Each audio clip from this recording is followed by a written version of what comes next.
Call the spaceships to Davenport, prepare for Divanarchy, and interface with a couch in space. It's Space Couch time once again. This is a big one for me. So thank you for tuning in from wherever you are on Earth, or out in the cosmos. I don't want to presume you're watching from terra firma, but that's traditionally where most of our audience comes from. Speaking of Earth, some of Earth's best sponsors are bringing this show to you, so let's check them out right now. We'll do a little advertising this week with Liger Hawk Records at ligerhawkrecords.bandcamp.com. You want to check out the new one, How Can the Crow Be Real If Birds Aren't Real, from Dot Exorcist. The best of Tommy Tantrum from Tommy Tantrum. 8-Bit Panda Strike brings you +3 Tentacle Knife. It's really good.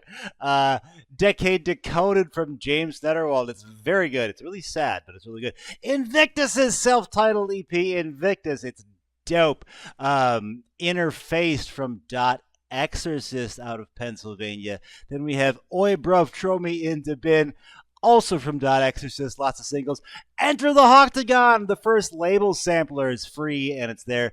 The Strongification of Trent Reznor from Deco Starkest, Pennsylvania, from our buddy Dot Exorcist. The new single from Tommy Tantrum, Trapped in the Universe, very appropriate for Space Couch. Bitman is out with Space Wallop. You want to check all that out. The show is also brought to you by Super 7. I'm still not over this because this is really, really great. The best action figures in the land. Pick that up at super7.com/spacecouchshow. I'm always picking up stuff from them. I'll show you the latest thing I got. It's an action figure of Gerald Casale from Devo.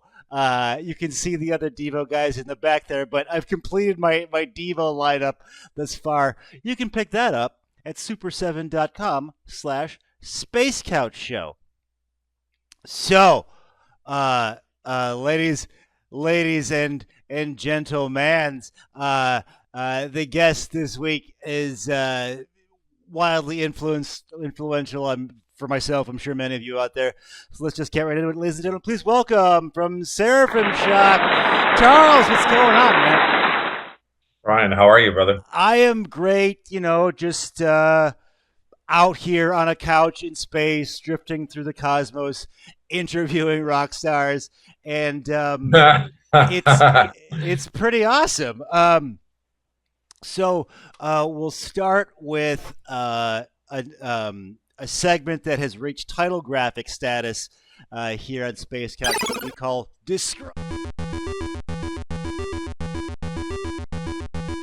anything that goes wrong, we just blame on space. So we must have just hit, some solar radiation there or something. But the name of the segment is Describe Your Vibe. How would you describe the sound of Seraphim Shock? Do you go for one of those, just industrial rock, or do you have your own sort of take on it? Wow. How would I describe myself?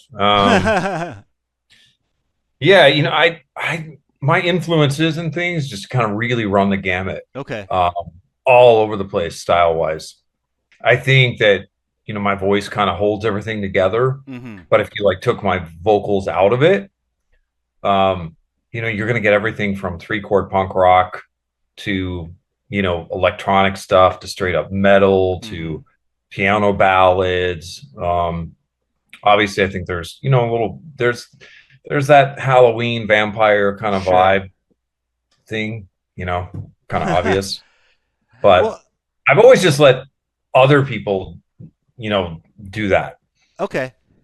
I've just let other people kind of have their own take on it. Because if you listen to one track and you listen to the other track, pretty much on any record that we put out, you're going to get, you could get a very different band. It's true. That's why I wanted to start there. Seraphim Shock has got some range.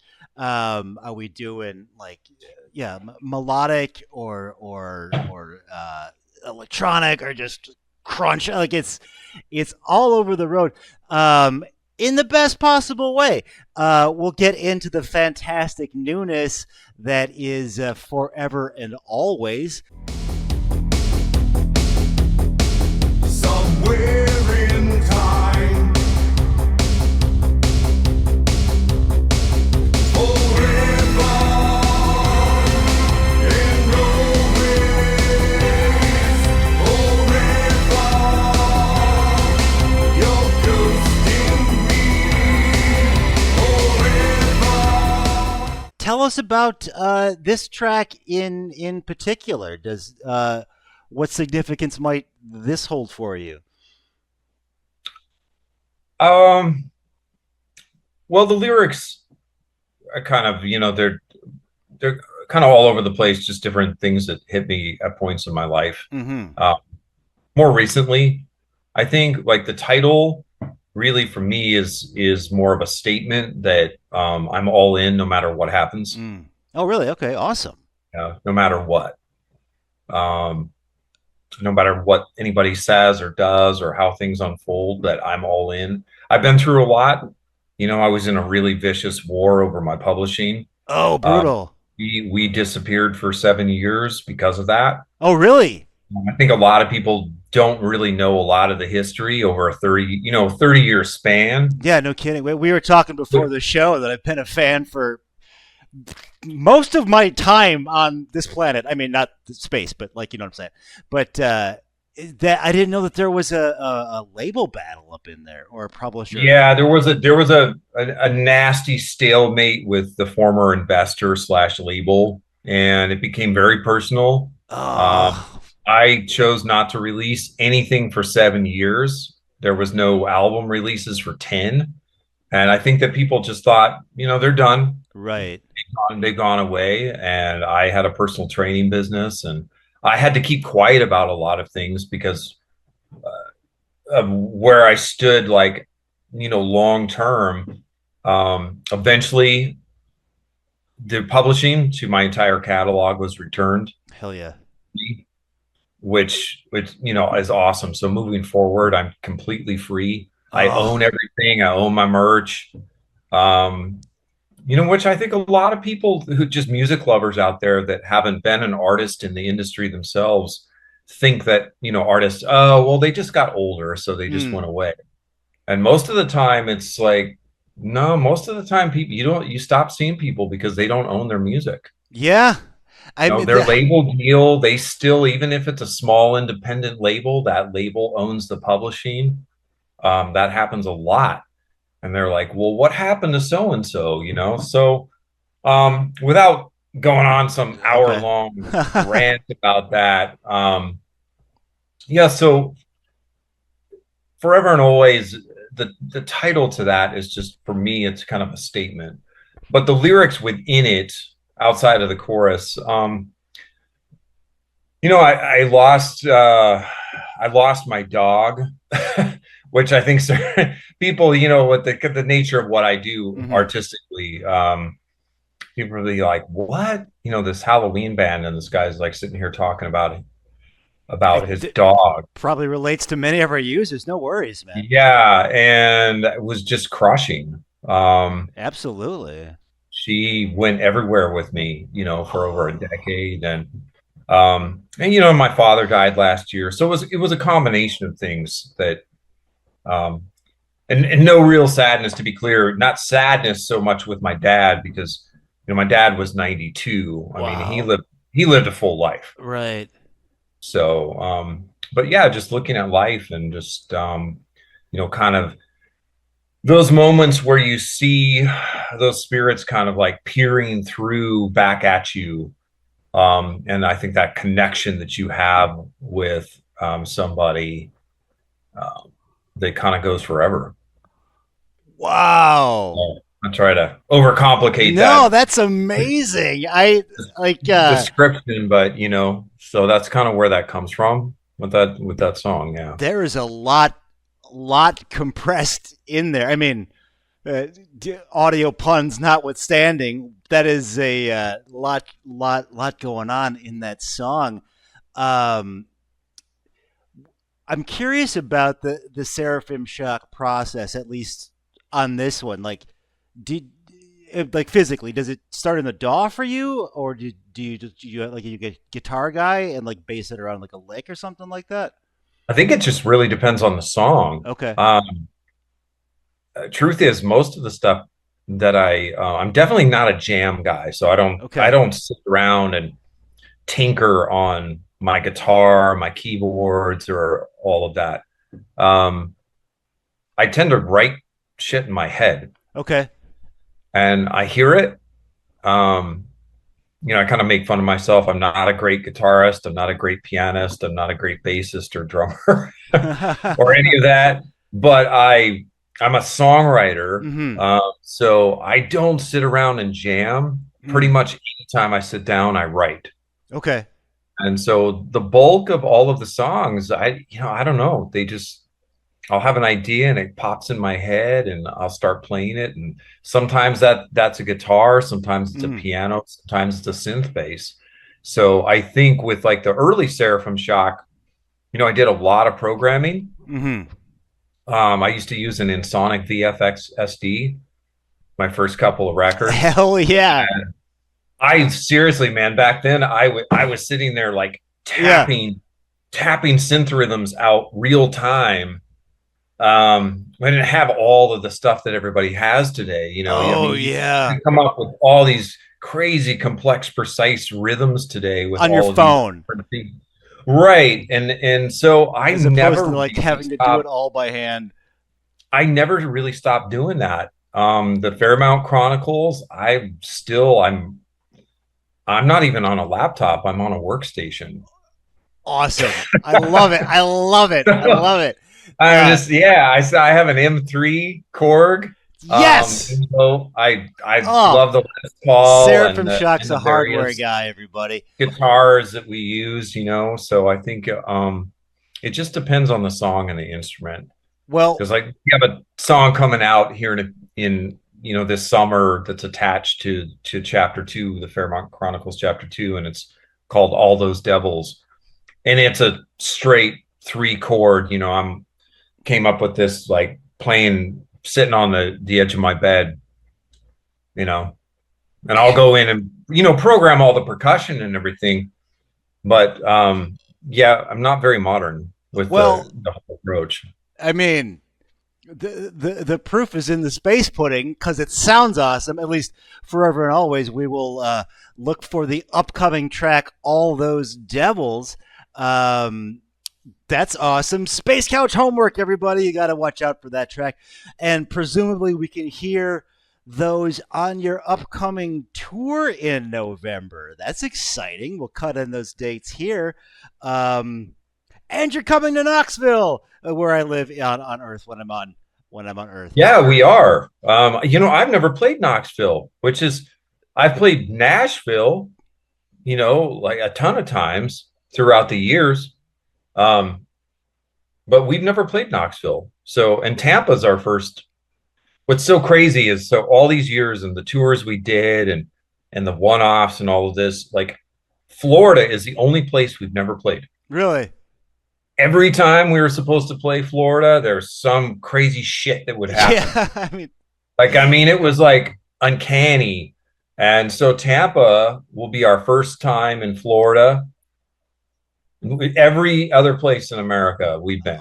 Awesome. And so, yeah. And then Knoxville, this will be our first time in Knoxville. Well, we that's held going on in November. Check to see if they're coming to you for if not the Knoxville debut, the Florida debut after 30 years of Seraphim Shock.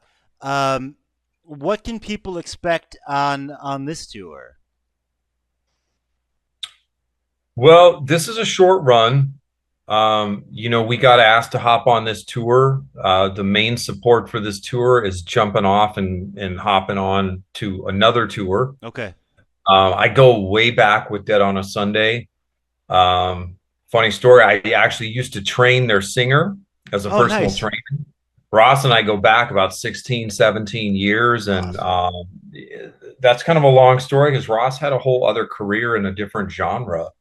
And I have a lot of respect for him because he just up in this point and said, I'm going to do a new project, totally different style. And he does what he wants to do. And, that band is doing really well.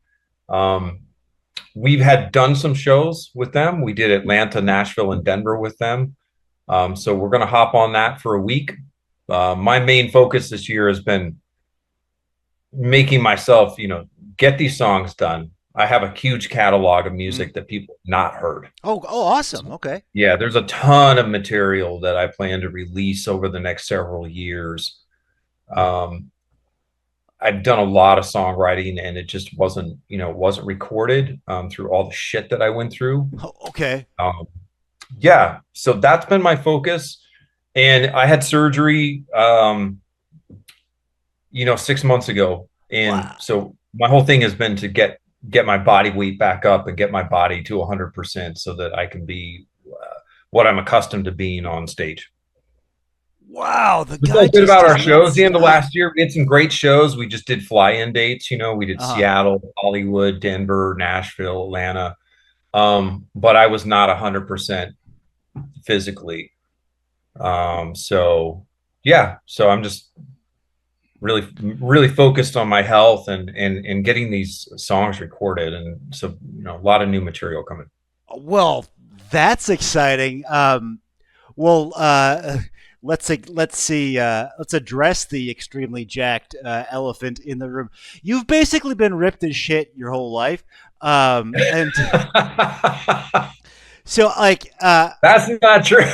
okay.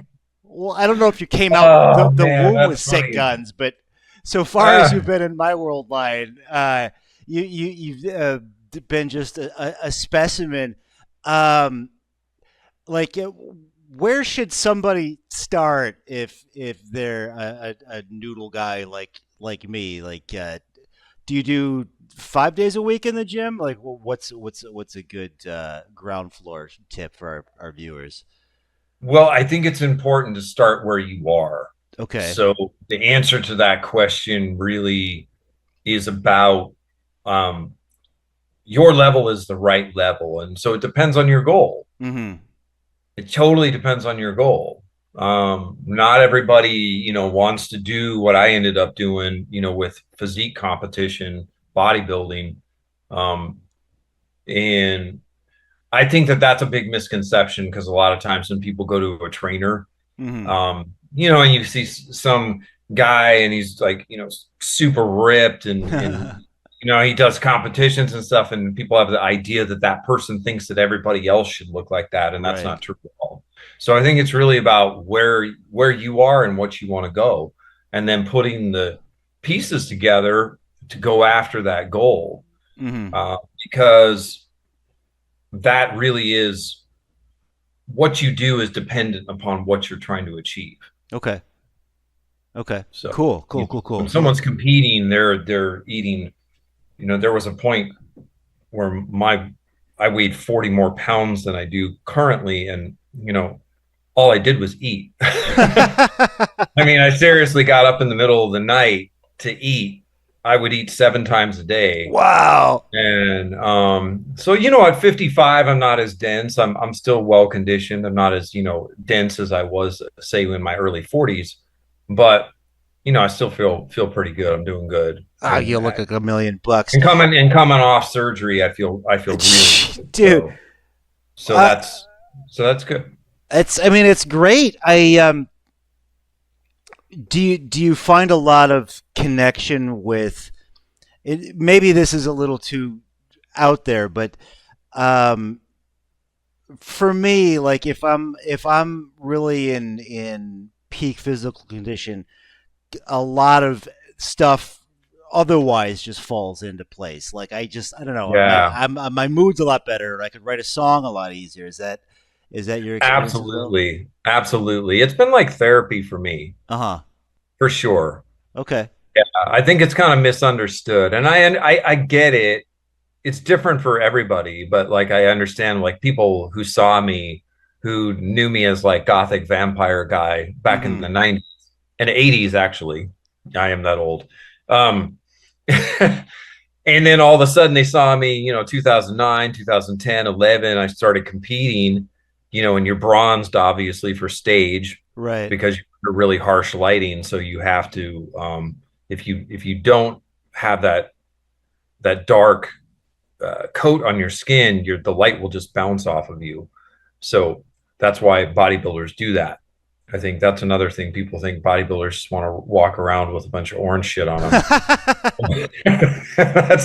that's not true at all. So yeah, so people saw that and then they were like, what the hell? Like, what happened to that guy? And then there's you get the like, oh, he's using steroids and like Oh I'm on no. drugs and like all of this stuff and like which isn't true at all.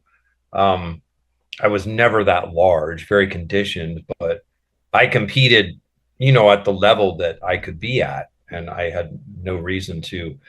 And anybody that ever throws that, I'll see every once in a while. I'll see on video comments. Oh yeah, he's using this or this, and Ugh. I'm like, well, no, I'm not. And I was drug tested for those events. And to be quite honest, I've trained and coached professional athletes who are on PEDs, No and kidding. That's awesome. I don't have a problem with PEDs. So if I did, and if I do, I'll talk about it openly. Yeah. I'm definitely not that guy that shies away. I don't give a fuck what people think. Like, Yeah. Plus the whole weird internet thing of other people being an expert on you. Like, no, no, you're on. Like, no, I know what I'm doing. Like, yeah, it's so bizarre. yeah. So it kind of. I mean, I don't need to tell you.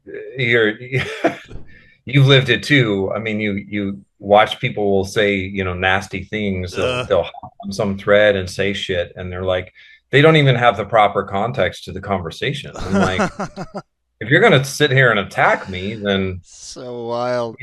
whatever. So anyway, I didn't mean to get off on a whole. No, that's all good. That's it. We got that's the way Space Couch works. But yeah, so I think it was people are like, whoa, they had seen me and were accustomed to seeing me in 5 pounds of Halloween makeup with a top hat on, and all of a sudden he's wearing a mankini and he's on stage with three coats of like tanning shit. I'm like, yeah, so but to answer your question, it's getting with somebody in your area.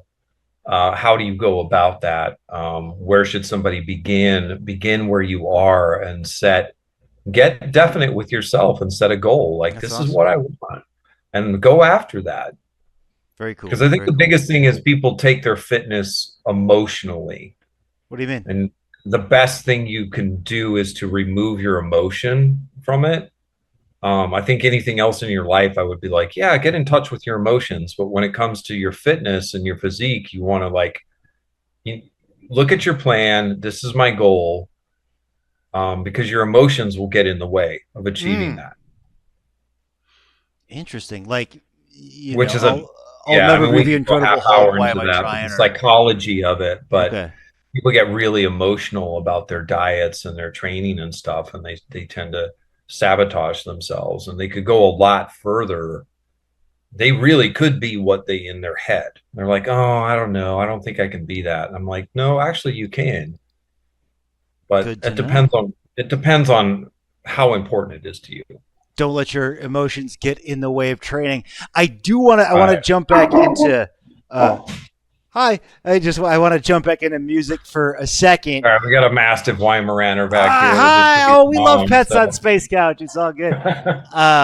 It's okay. We're gonna do the celebrity pet calendar for Space Couch one of these days. I do want to pick your brain on touring after 30 years or just playing live, because a lot of the people that view us this show are in bands. Is there any like lives or touring tips you could impart onto our viewers, like make sure everybody has keys to the van or anything in that? Yeah, right. Where is he? I can't even get him. Right. I only knew it from harsh experience, but oh my God. Let's see. Wisdom.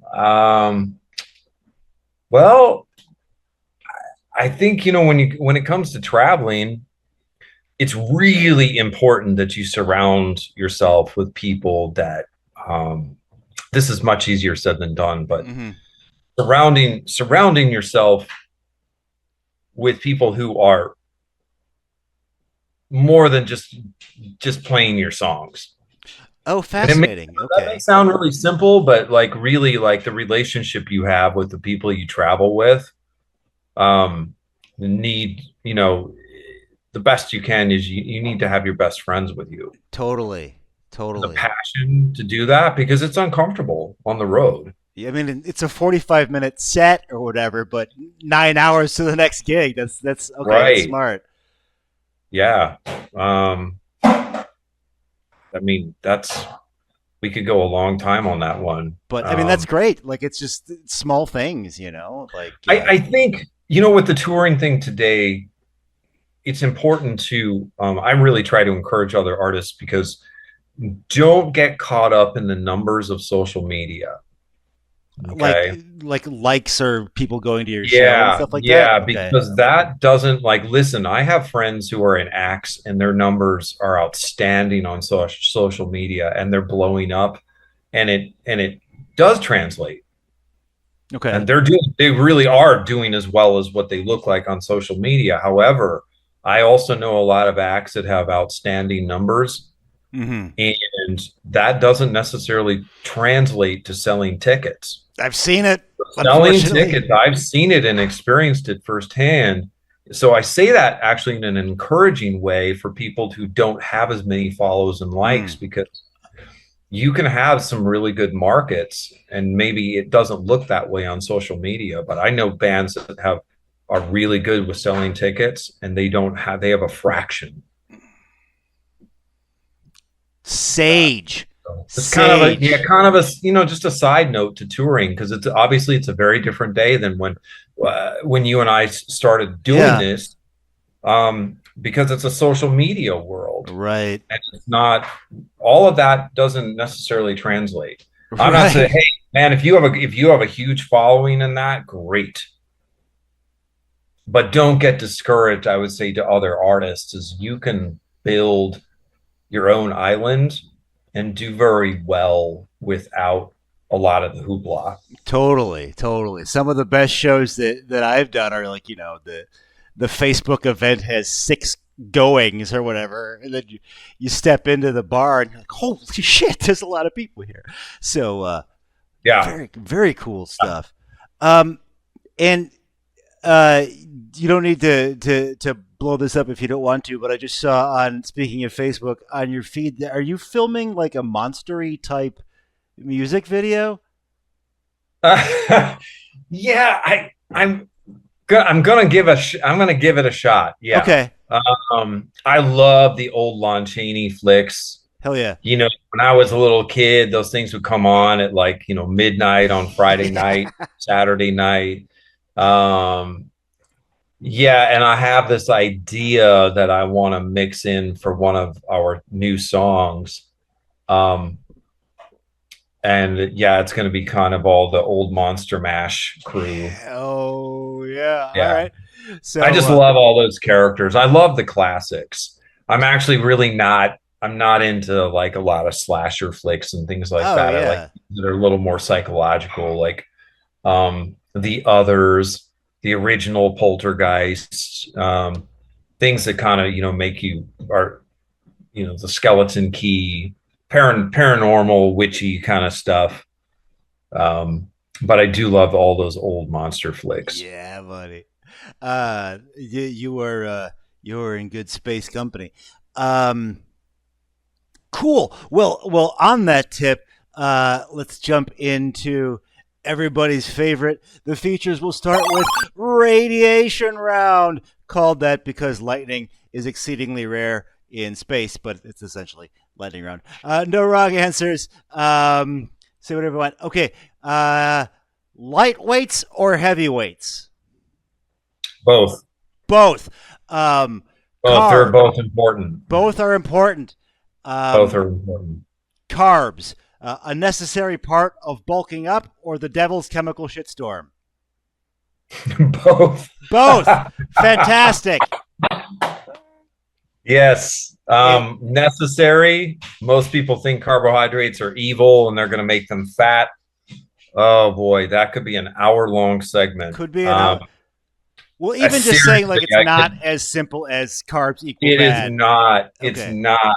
Carbohydrates are not the enemy that you think that they are. The placement, your protein intake with the carbohydrates, the timing of it.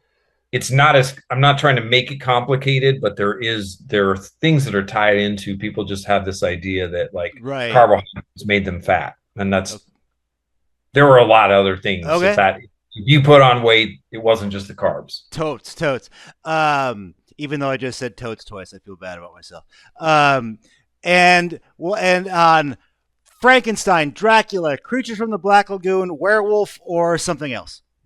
Werewolf. Werewolf. Awesome. So from the top, that is both light and heavy weights have their place. Both carbs are a necessary part of bulking up and can be bad. It's not that, but and can be a shitstorm. And can be the devil's chemical and can be a shitstorm. And werewolf, fantastic. And then we'll go into oh no, space problems. Hypothetical spectacle. That's where we sort of get Barbara Waltersy and like distill your essence down into something like Seraphim Shock, the 90s rom-com, or Seraphim Shock, the action figure line. For this, I thought we could go with everybody's favorite, the Space Couch classic, Seraphim Shock, the video game. So would this be like a Minecraft thing where you build gym equipment, or maybe it's like a side scroller through the Shadow Realm, but the timer never moves because you don't physically age? So far as I can tell. Oh, thank you, blue black hair dye. Yeah. So where sorry, man. Where are we going with that? No, just like, what would the Seraphim Shock video game be like? Like, is Little Gothic in another castle or something? Where would it be? God, we could get into dimensional fluxes and oh yeah. Okay, so yeah, like what the time linear, the concept of time, and whoa. Okay, yeah. So like this isn't like a running and jumping platform. We're dealing with non-Euclidean vectors that dimensions that intersect off the bat in that Seraphim Shock. quantum physics. Yeah, right. Everybody thinks it's going to be this like Legacy of Kain vampire thing, and it's just this deep dive into hard math and quantum physics. I love it. So look for the Seraphim Shock video game, but don't be shocked, Seraphim or otherwise, if it's just like a bunch of science is what I'm picking up, and maybe some like guitar licks in there. Yeah, there's like a bonus like rock band level where you just got to program like on an Ensoniq really fast. And if you touch like a dog, people be okay with this. Yes. And like, if you actually crack open like Cubase or Logic or something, man, like you actually lose hit points. So I think we nailed or didn't nail the Seraphim Shock video game, because it's got to be a series where you fly through all sorts of dimensional rifts and strange attractors and all sorts. Yesterday is still going on. Tomorrow has already happened. Whoa! Oh man, I'm glad I'm out in the cosmos already, because my mind is blown. And now I want this Seraphim Shock video game on the Atari 2600, because we just got to break all the rules. So I had is sort of like we're gonna bring this flying couch back on into the station shortly. The next question I had was, what's next for the mighty Seraphim Shock? But we sort of got into that. We'll look for the new singles. Was it All the Devils? Am I saying that right? Yeah. And we'll look for the tour in November with that's with Night and Yeah, it's with Night and Dead on a Dead Sunday. on a Sunday. Yeah, it's Dead on a Sunday's tour. They're doing two full national, two major legs, and they're doing Europe and the Okay. UK. So it's their tour, but so we're gonna hop on for just a quick week. It'll be good. It's gonna the timing of it worked well because right around Halloween we'll have the new EP out.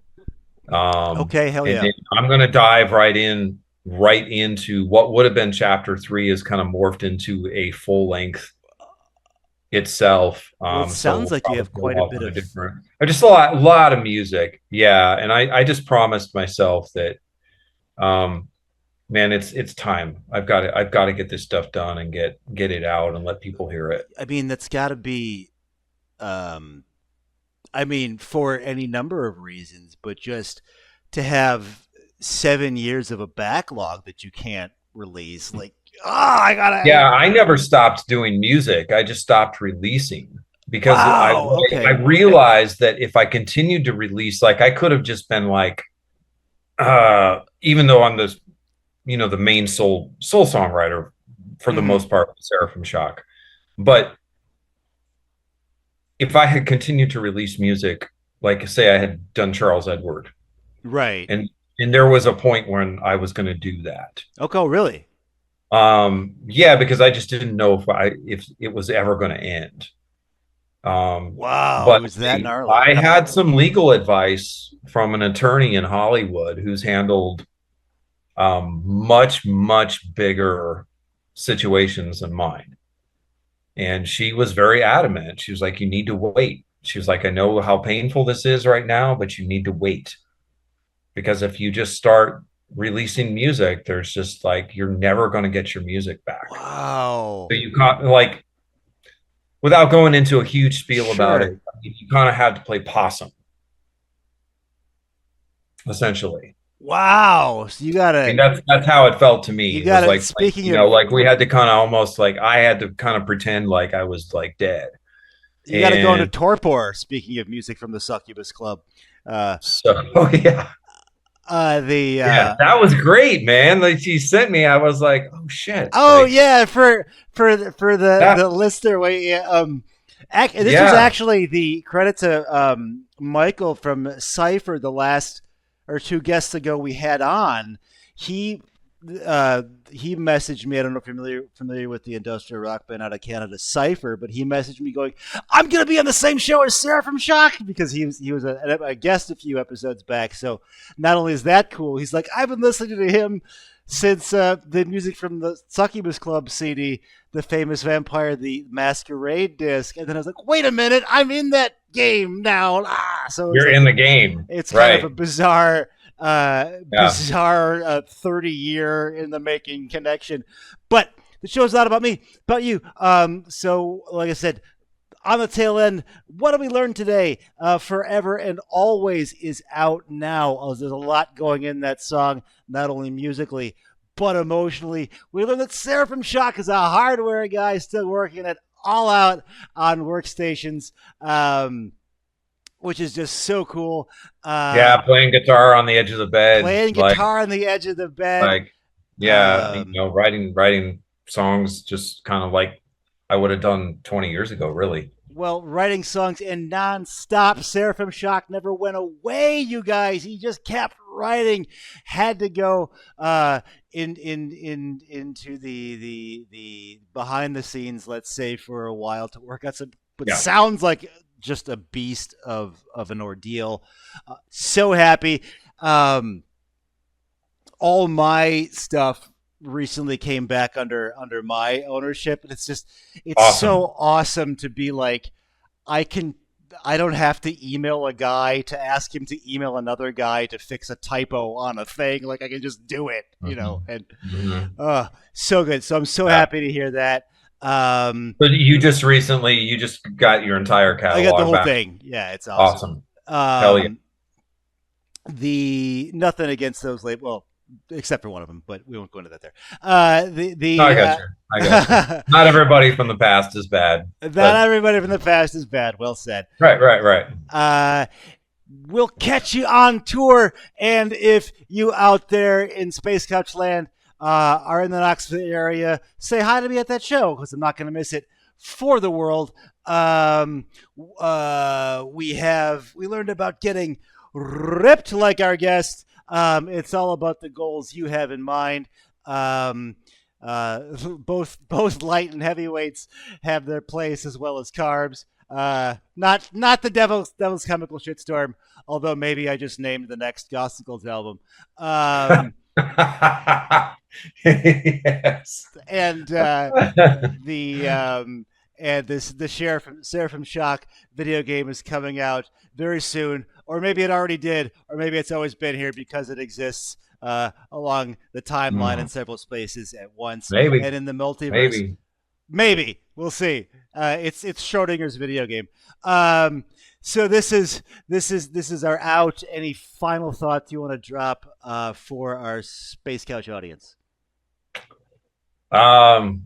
Just hails to everybody that is still tuning in, and all the new people. We have most of our listenership today is new. Oh, that's awesome. That's really, when I do really my cool. analytics, yeah, I mean, it's kind of crazy to be 30 years in and be like, okay, well, 60% of these people are under 35. Oh, yeah, it is. 83% of them are under 45. And so, it's exciting. For me, it's just good to be back and not have I'm not dealing with money people. I'm not dealing with people. It's like I'm going to enjoy putting music out. We're going to go out there. We're going to do our thing. And, come say hi when we do shows. Love getting pictures with people. And I mean, because it's that connection.